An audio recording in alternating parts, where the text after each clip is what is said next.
Good evening, everybody. This is Fanindra Madhuru, Sashikiran Swarna, and William Kalluri presenting a debate on widespread of information technology causes digital divide. We will be speaking against the notion.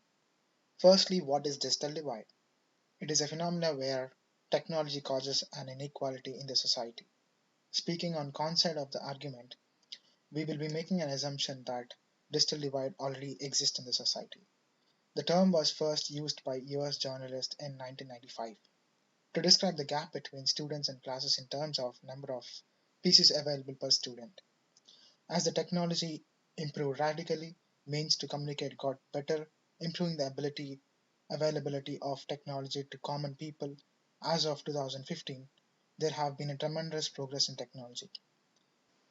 We are bridging the gap but not there yet. Let us look at few current statistics. Globally, 3.2 billion people are using the internet by end of 2015, of which 2 billion are from developing countries. For every internet user in the developed world, there are two in the developing world. Increase in market share volatility. While studying the impact of digital on everyone's life, it's seen that digital is a very good competitive equalizer. A study of US stock market by Deloitte shows that the volatility of a market share has gone up every year. This can be seen as a competitive intensity concentration of shares has decreased, implying that smaller players have a bigger share. The intensity of competition is increased because of digitalization and data availability. Jump in e-commerce sales. Customers understand that it's not e-commerce or m-commerce, it's just commerce. Inherently, as they choose to utilize all the resources available to them to make their shopping journeys easier and more satisfying. Retailers that embrace the dissolution of online versus offline will be well positioned to adopt and thrive. Example, eBay and Amazon. Research shows that 41% of Hispanic or Latino customers spend more due to digital compared to 28% of all customers. We will go into detail in the coming slides. One of the main factors that propelled the widespread of information technology is fixed broadband penetration in the market. With the revolution in the hardware industry and introduction to VLSI technology, the price of production per PC has come down drastically and more PCs have been made available. ICT facts and figures for 2015 state that fixed broadband penetration has increased by substantial amount and the number of subscriptions per 100 tend to increase by the year. In 2013, the total number of fixed broadband subscriptions in developing countries surpassed those in developed countries. Over the past 5 years, fixed broadband prices as a share of gross national income per capita dropped by 82%. By 2012, fixed broadband prices represented 1.7% of monthly GNI. In developed countries, in developing countries, fixed broadband services remain expensive, accounting for 30.1% of average monthly incomes. As services are becoming more affordable, fixed broadband uptake has shown strong growth and by 2015 end, there are almost 770 million fixed broadband subscriptions, corresponding to a global penetration rate of 10.8. Another important factor that not only propelled the widespread but also bridged the gap created due to digital divide is mobile technology. Mobile broadband penetration rate has increased drastically over the period of time. Mobile broadband subscriptions have climbed from 268 million in 2007 to 2.1 billion in 2013. This reflects an average annual growth rate of 40%, making mobile broadband the most dynamic ICT market. To look at the significance of mobile market, let's look at a few statistics. In 2015, 52.7% of the global mobile phone population access the internet from their mobile phone. This figure is expected to grow to 61.2% in 2018. Unique subscriber penetration in the developed world is already very high and approaching saturation. Standing at 79% at the end of 2014, the penetration rate will climb only modestly to around 81% by the end of the decade. There is an accelerating technology shift to mobile broadband networks across the world. Mobile broadband connections, that is 3G and 4G technologies, accounted for just under 40% of total connections at the end of 2014, but by 2020 will increase to almost 70% of the total. The migration is being driven by greater availability and affordability of smartphones over extensive and deeper network. Africa is the region with the highest growth rate over the past 3 years, and mobile broadband penetration has increased from 2% in 2010 to 11% in 2013. In developing countries, the number of mobile broadband subscriptions more than doubled from 2011 to 2013, from 472 million to 1.16 billion, and surpassed those in developed countries in 2013. Now that the driven factors have been described, let's look at the impact of digitalization in few domains. Firstly, let's talk about social media. Social media users have risen by 176 million in the last year. Mobile users constitute half of the world's population.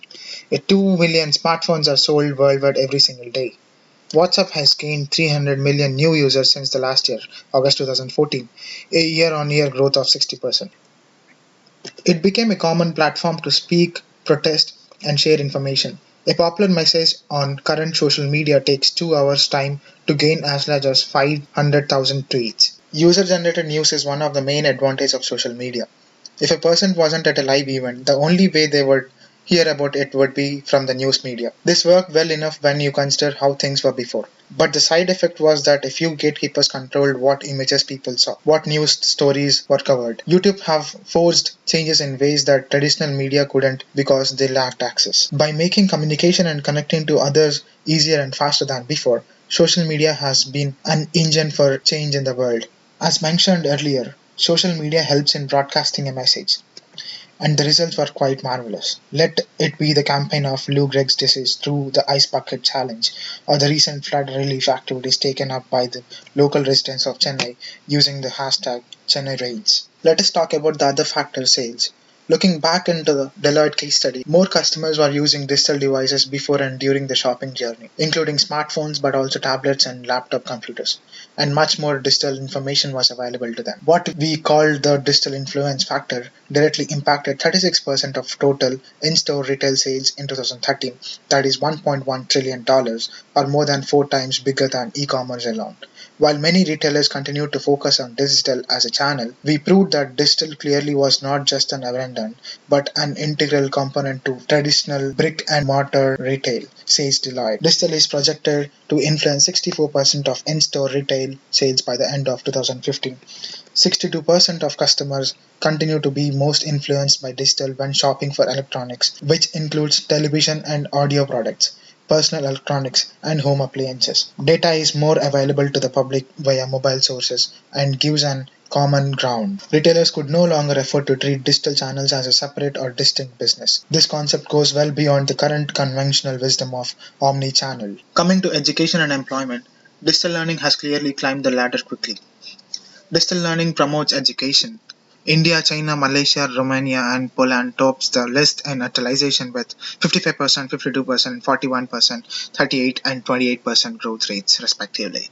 And the LMS market was worth 2.5 billion in 2013 with an estimated compound annual growth rate of approximately 25.2%. More than 300 companies cooperate with Coursera and Udacity to identify the best students that would probably make the best possible candidates for relevant jobs. 77% of US companies offer online corporate training. Few of the digital divide initiatives are UNICEF program to provide children with laptops, smart communities in Illinois aimed at bridging the gap. Better employment opportunities are created by employing information technology.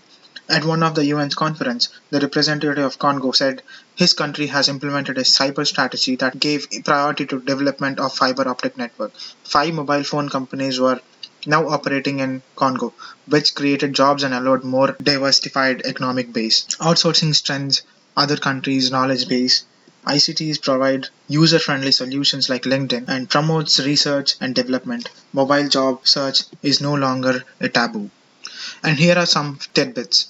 In our global society, the wealth of economies are decided by the level of access to information.